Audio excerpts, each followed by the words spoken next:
Sans perdre un instant, les rafales se succèdent, les unes après les autres. Des plaintes montent, et les Boches tirent dans le tas de cadavres.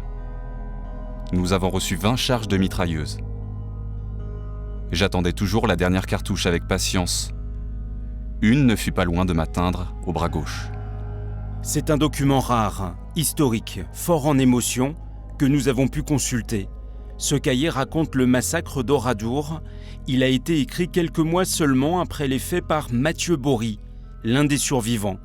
C'est son fils, René, qui en a autorisé la publication. Mon père, si vous voulez, ce livre-là, il était, si vous voulez, c'était sa propriété. Et où est-ce qu'il était? Il était dans ses papiers, mais je vous dis, c'est au décès, moi, que j'ai récupéré ce livre. Bon, je savais qu'il existait, parce qu'il y a des personnes, des personnes qui l'ont vu, ce livre-là. Le cahier de Mathieu Bory a été retranscrit pour la première fois en intégralité dans cet ouvrage. Son auteur a travaillé sur des photocopies de l'original. Il se définit comme un collecteur de mémoire qui décrypte néanmoins les écrits du survivant d'Oradour et fait des révélations contestables.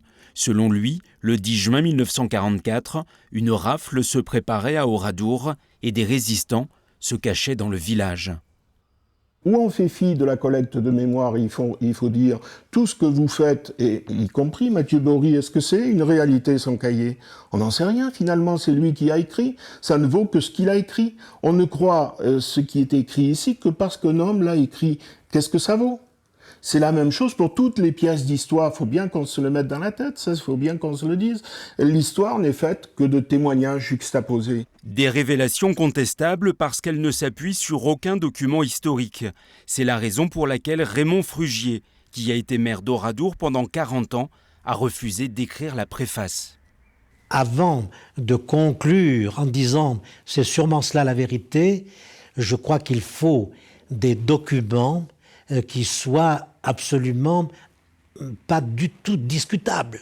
Il faut que ce soit des documents, je dirais presque infaillibles, que l'on puisse opposer à quoi que ce soit. Le cahier de Mathieu Bory avait déjà en partie été publié en 1945 et 1994, mais expurgé de tous ces éléments contestables et invérifiables de manière formelle.